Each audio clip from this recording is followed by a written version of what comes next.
My name is Elena. During my pregnancy, I was diagnosed with indirect Coombs test positive. This will affect development of the baby. I was undergoing various tests and scanning during the entire pregnancy period. On 32nd week, my doctor advised me to perform intrauterine blood transfusion. During the process, my baby's heartbeat dropped suddenly and thought of cesarean operation. We all started to pray through the intercession of Blessed Rani Maria. Meantime, due to the blessing of Sister Rani Maria, the baby's heartbeat started to increase back to normal. After 2 weeks, the baby was delivered through the normal process and he was admitted in an ICU. His blood was diagnosed with low hemoglobin and high bilirubin. After 2 rounds of blood transfusion, intravenous immunoglobulin treatment and phototherapy treatment, he was back to normal. Now he is a normal baby of 6 months. Praise you, Jesus, for this blessing through the intercession of Blessed Rani Maria.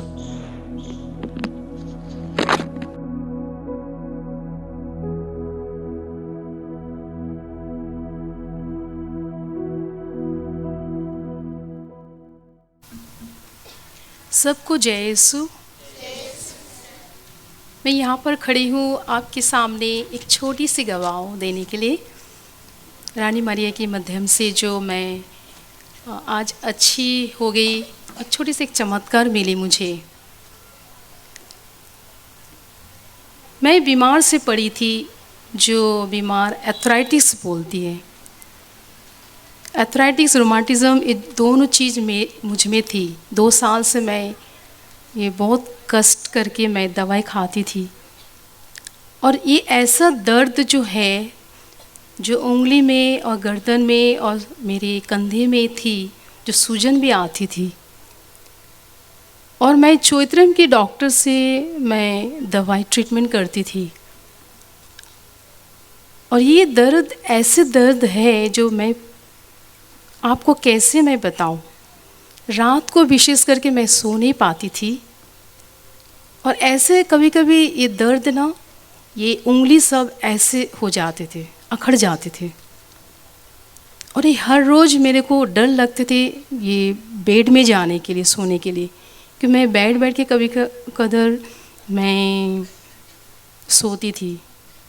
जब सुबह होती थी तो सुबह जब मैं उठती थी तो और मुझे तकलीफ़ हो जाती थी। फिर मैं लेट हो जाती थी कभी कदर प्रार्थना में जाने के लिए, और ऐसा महसूस होती थी रात को क्या मेरे ये जो चेस्ट, जो छाती अखड़ जाती थी, क्या मैं हार्ट अटैक होकर अभी मर जाऊं। ऐसे मैं महसूस की थी 2 साल से। और दर्द की गोली मैं खाती रहती थी। कभी अच्छी एक दिन होती तो दूसरी दिन मैं फिर वापस आ जाती थी। फिर मैं जब डॉक्टर के पास गई थी, डॉक्टर ने पूरा चेकअप करने के बाद उन्होंने बताया, मैं पूछी थी डॉक्टर को कितने दिन से मैं ये तकलीफ़ में मतलब ट्रीटमेंट चलते रहेंगे। तो फिर डॉक्टर ने बताया शायद आपको पूरा जीवन भर ये गोली खाना पड़ेगा सिस्टर। तो मैंने जब ये ट्रीटमेंट शुरू की 2 साल से, ये 2016 और 2017 के दिसंबर को अंत में हमारी सिस्टर मदर तेरेसा ज्योति निवास के सिस्टर लोग इधर आती हैं राशन देने के लिए।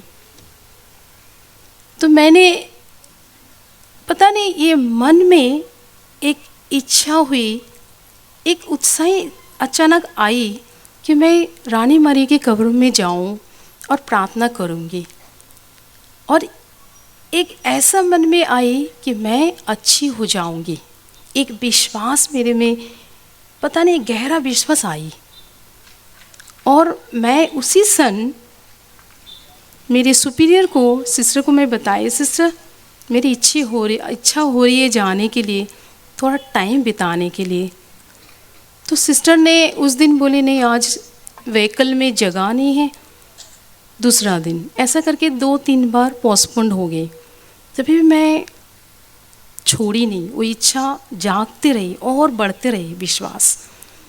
तो अंत में वो संपन्न हुआ मेरी इच्छा, जो मैं आई यहाँ पर विश्वास से, जो मैं अच्छी हो जाऊँगी। Before that I stopped my medicine, you will not imagine, because ये दर्द की गोली मैं छोड़ नहीं पाती थी, मेरे को ऐसा सॉल्विंग करना पड़ता था। तो पहले आने व्हीकल के अंदर जाने के पहले मैं सोची आज से मैं गोली नहीं खाऊंगी, क्योंकि मैं जानती हूँ मैं अच्छी हो जाऊंगी। ये मेरे दिमाग में और दिल में थी, मन में। और फिर मैं आई और आपको ये अनुभव मैं बताने चाहती हूँ, मेरे ये सच्ची असत्य घटना जो मेरे जीवन में हुई। मैं जब आई ये चर्च के सामने मैं आई, मेरी 2 सिस्टर भी आई राशन देने के लिए। उन्होंने बताया तू आप जाओ प्रार्थना करो, हम जा रहे हैं राशन देने के लिए। उन्होंने गए मेरे को छोड़ के।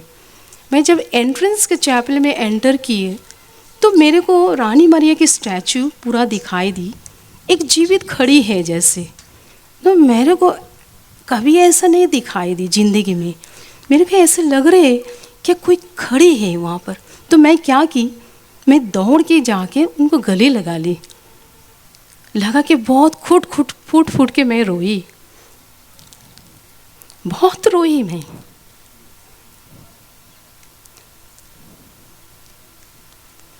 उसके बाद रोने के बाद मैं इनको मेरा सारे दर्द की चीज़ में बताई, और फिर मैं उनकी जो कब्रें हैं उनके ऊपर मैं लेट गई, और मैं हाथ मेरी उंगली सब देखने लगी ये सूजन कब जाएंगे। तो मैं इतने गहरे विश्वास से रानी मारिया को बोली, मैं आपकी छोटी बहन हूँ और आपके ऊपर इतने विश्वास है, मैं अच्छी हो जाऊंगी आज इसी क्षण। और वो विश्वास मुझे सही में ये अच्छी एक आश्चर्य घटना मेरे जीवन में हुई।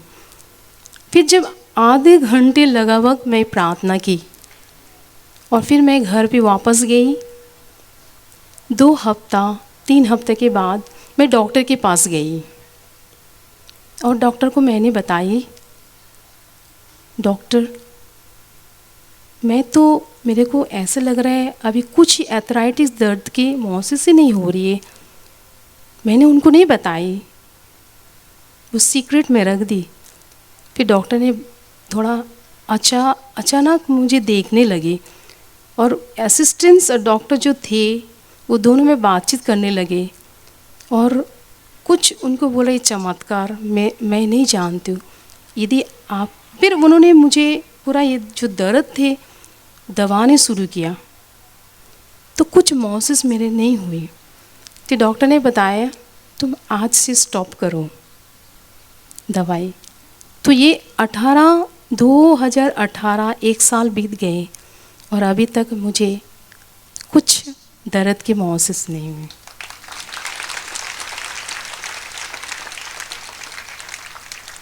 इसलिए मैं रानी मारिया को बहुत बहुत धन्यवाद देती हूँ, ईश्वर की दुआ, जो ईश्वर ने ये कार्य किए मेरे जीवन में उनकी द्वारा। इसलिए यीशु को धन्यवाद और यीशु को स्तुति।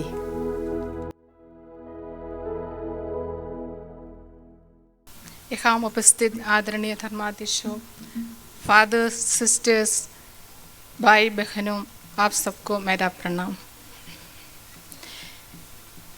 धन्य की सिस्टर रानी मरिया की हिमायती से मुझे ईश्वर की जो कृपा मिली है, इसकी गवाही देने के लिए मैं यहाँ खड़ी हूँ। यिर्मयाह 32वां अध्याय 27वां वाक्य में इस प्रकार कहा है कि मैं तो सब प्राणियों का परमेश्वर यहोवा हूँ, क्या मेरे लिए कोई भी काम कठिन है। यही शब्द मेरी बीमारी में ईश्वर पर अथाह आस्था रखने में मुझे प्रेरणा दी। सन 2017 सितंबर के अंतिम हफ्ते मैं गिरजाघर की ओर जा रही थी। मैं एक छोटी पहाड़ चढ़ रही थी, तब मेरा सांस रुक गया। मुझे दम घुटने लगी, मैं सांस नहीं ले सकती। मुझे अस्पताल में भर्ती कर ली और मेरे फेफड़े से 1 लीटर द्रव और खून बाहर निकाला और उसे बायोप्सी को भेजा। परख से सिद्ध किया कि वह कैंसर है। मेरी फेफड़ा कैंसर से पीड़ित है। सच्चाई जानते ही मेरे मुख से एक ही प्रार्थना निकाली, स्तुति ईश्वर, धन्यवाद ईश्वर। आगे की जांच पड़ताल के लिए 2017 अक्टूबर 2 को मैं केरल के संत ग्रिगोरियोस अंतर्राष्ट्रीय कैंसर केयर सेंटर में भर्ती किया। वहाँ के अर्बुद विज्ञान विभाग डॉक्टर मैथ्यूस एंड उसके सहयोगियों के माहिर जांच के बाद पता चला कि यह कैंसर मेरे शरीर के बाकी अवयवों में भी फैला है और अब एक चौथा स्टेज में है। करीब 1 महीने तक मैं अस्पताल में थी। मेरे बाईं फेफड़े से 3 लीटर खून और बाहर निकाला और डॉक्टरों ने एक निर्णय लिया कि आगे मैं 3 महीने से अधिक दिन तक जीवित नहीं रहेगा। 1 महीने अस्पताल और 3 महीने कॉन्वेंट में मुझे आइसोलेट किया था और किसी से कोई संपर्क नहीं थी। इन दिनों में मैंने प्रार्थना में पूर्णता लीन किया। मैंने अपने को ईश्वर के समक्ष पूर्णता सौंप लिया। ईश्वर की पवित्र आत्मा में मैं भर गई, इसलिए मैं निडर हो गई। मैं मृत्यु के लिए तैयार करने लगी और रोगी मलन मैंने ग्रहण किया। मैं अपने अंदर एक तरफ की खुशी का अनुभव कर रही थी।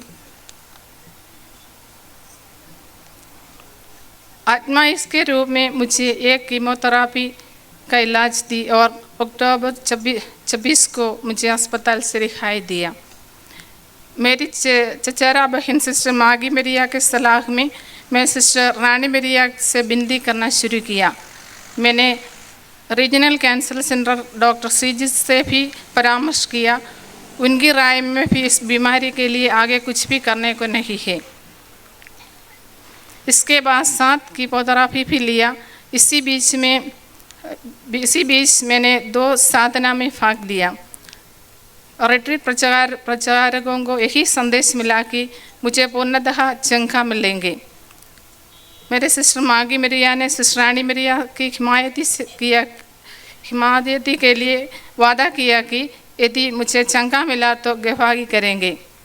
सिस्टर रानी मरिया की बेटिफिकेशन समारोह के अवसर पर सिस्टर मागी मरिया और जलंधर प्रोविंस के सहयोगियों ने सिस्टर रानी मरिया की मकबरे पर मेरे स्वास्थ्य लाभ के लिए प्रार्थना की। मैंने अपने कमरे में सिस्टर रानी मरिया का रिलेक्स रखा है और 1 नवंबर 2017 से मैंने रानी मरिया से प्रार्थना करना शुरू किया और रोज मैंने अपने कमरे में प्रार्थना में तल्लीन थी। मेरी प्रार्थना थी कि सिस्टर रानी मरिया अपनी बहन सिस्टर सलमी को स्वास्थ्य प्राप्त दिया है और ईश्वर की महिमा बढ़ाने के लिए मेरा भी स्वास्थ्य प्राप्त हो जाएगा। यीशु मसीह के मूल्यवान खून से धुलाई करने मेरी ज़िंदगी की दिनचर्या बन गया। 2018 मई से लेकर मैं कोई भी दवाई नहीं ले रही हूँ। अब 1 साल कदम हो गया है कि डॉक्टरों ने एक निर्णय लिया कि आगे मैं अधिक दिन तक जीवित नहीं रहेगा। मैं दृढ़ विश्वास करती हूँ कि चिकित्सा विज्ञान के निर्णय पर अंकुश लगाकर ईश्वर मेरी ज़िंदगी में मेरी आयु में दखल दिया है। यीशु मसीह के मजबूत हाथ, उनके सशक्त नाम, सशक्त शब्द और सिस्टर रानी मरिया की हिमायती। Thank you for all.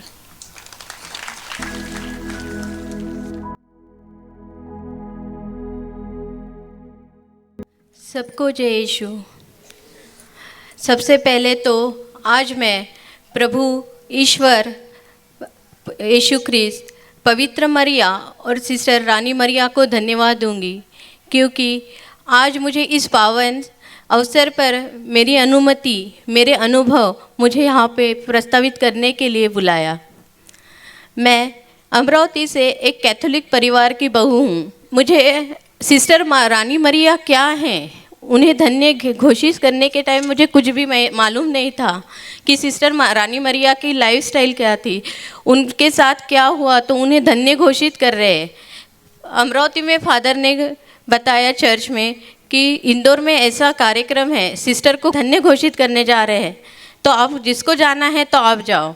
मेरे मिस्टर ने मेरा नाम दे दिया और हम लोग, मैं, मेरे मिस्टर, मेरा बच्चा इंदौर गए। इंदौर से सिस्टर ने हमको उदयनगर लाए, और जब तक हम इंदौर में थे तो हाँ ठीक है, कोई सिस्टर थी, उनके साथ ऐसा हुआ और उनको धन्य घोषित किए, बस इतना ही हमारे को मालूम था। मगर जैसे सिस्टर लोगों ने, दया सागर सिस्टर ने हमको यहाँ पे लाया उदयनगर, यहाँ आते साथ जैसे चर्च में गए तो ऐसा कुछ तो भी ऐसा अच्छा फीलिंग हुआ कि नहीं, अपने को सिस्टर के लिए कुछ करना है और सिस्टर अपने को बहुत आशीर्वाद देंगी। ये बात सोच के हम लोग अमरावती चले गए। अमरावती जाने के बाद फिर सिस्टर से प्रेयर करते रहे। जाते साथ मेरे छोटे भाई को जॉब नहीं था, उसको जॉब मिल गया। उसके बाद मेरे यहाँ पे एक दूध वाले भैया आते हैं, वो हिंदू परिवार से है दूध वाले भैया। उनका बच्चा, ये उनका बच्चा है, तो इसको डॉक्टर ने बताया कि इसकी दोनों भी किडनी फेल हो गई है और अभी ये इसको घर पे लेके जाओ, ये अभी नहीं रहेगा, लास्ट ईयर की बात है।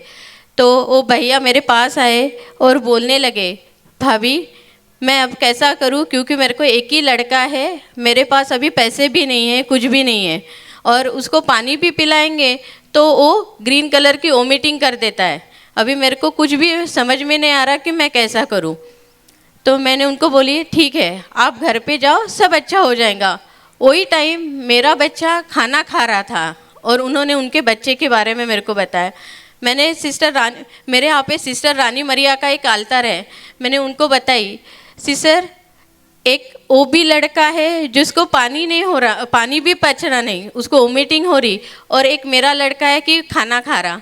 सिस्टर आपके लिए दोनों भी बच्चे एक ही है, और देखो मैं भी एक माँ हूँ, वो भी एक माँ है, आप कुछ तो भी चमत्कार करो, मैं आपकी गवाही दूंगी। तो तुरंत फिर उस दिन उनका, इसके यानी वो दूध वाले भैया का फ़ोन भी नहीं आया, कुछ भी नहीं आया। मेरे को लगा क्या हुआ, कुछ नहीं, मगर मन में ऐसा लग रहा था कि कुछ तो भी अच्छा हो रहा। फिर उनको रात में मैंने फ़ोन की, उन्होंने फ़ोन नहीं उठाए। दूसरे दिन उनके टाइम पे मैंने राह दिखी, वो आए और हंसते हुए मेरे घर में आए, भाभी ऐसा चमत्कार हुआ कि मेरा लड़के को, मैंने तो अब कुछ नहीं रहा इसलिए घर पे लेके गया, मगर सुबह सुबह पानी पिलाया तो वो पानी भी पी लिया, दूध भी पी लिया और खाना भी खाया, उसको कुछ भी नहीं हुआ। यानी 1 साल से ये लड़के को कुछ भी दवाई भी नहीं है, कुछ भी नहीं है, मगर अभी वो ठीक हो रहा है सिस्टर रानी मरिया की से। और जैसे हम लोग कल तक आए थे यहाँ पे तो उसको हाथ पकड़ के चलाना पड़ता था, मगर कल हम वहाँ पे चर्च में गए ऊपर मिसा के लिए, तो वो बिना हाथ पकड़े सीढ़ी भी चढ़ गया और अपने आप चलने भी लगा कल यहाँ से। वैसे हमारे साथ मेरे मिस्टर के एक फ्रेंड हैं, उनका भी किडनी ट्रांसप्लांट का चालू है, हमने उनको भी यहाँ पे लाया है। तो 2-3 दिन पहले उनके पैर में बहुत सूजन थी, उनके मिसेस को टेंशन आया कि इतना सूजन है तो अपन इनको कैसे लेके जाएंगे, मगर कल हम लोग इतने दूर से आए तो उनको कुछ भी प्रॉब्लम नहीं आया, वो भी यहाँ पे अच्छे हैं, अभी यहाँ पे है। ये दोनों भी फैमिली एक हिंदू परिवार से है। और वैसे मेरे जीवन में बहुत रानी मरिया के कारण बहुत चमत्कार गिरा। मेरे मिस्टर का फॉरेन ट्रिप, यानी ऑफिस के टाइम फॉरेन में जाने का चांस नहीं था, वो 70 नंबर पे थे, टॉप 15 पे नहीं आ सक रहे थे। उन्होंने मेरे को कॉल किया, अब मेरा तो कुछ नहीं होगा, मैं तो नहीं जा सकूँगा। मैंने उनको बताई कि नहीं आप जाएंगे, मेरा पूरा विश्वास है आप जाएंगे। और वैसे बोल के मैं बैंक में गई, उनका कॉल आया कि मैं टॉप 15 में सिलेक्शन हो गया और मैं मलेशिया जा रहा हूँ करके। लास्ट ईयर वो मलेशिया भी गए। और एक बात ऐसी है कि मैं भी एक कैंसर पेशेंट हूँ, मेरा भी इलाज चल रहा है, मगर लास्ट ईयर मैंने सिस्टर रानी मरिया की सिस्टर को देखी और उनके तरफ से मेरे को भी प्राउड फील हुआ कि नहीं वो आज ऐसे है तो मैं भी अच्छी रहूँगी सिस्टर रानी मरी के इससे।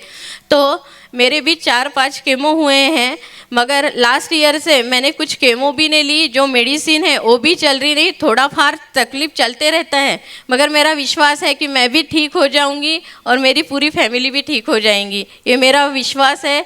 और मेरी यही कामना है कि मेरे से जितना होगा तो मैं पूरे अमरावती डायसेस में, नागपुर डायसेस में पूरे रानी मरिया का प्रचार करूँगी और सबको बताऊँगी कि रानी मरिया एक संत है और वो है ही, हमको मालूम है कि उनको घोषित करना नहीं है, वो संत हो गई है।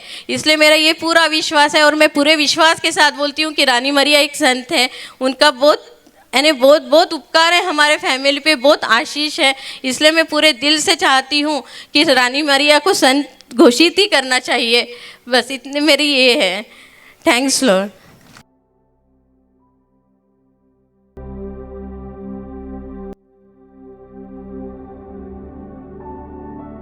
हर दिल हर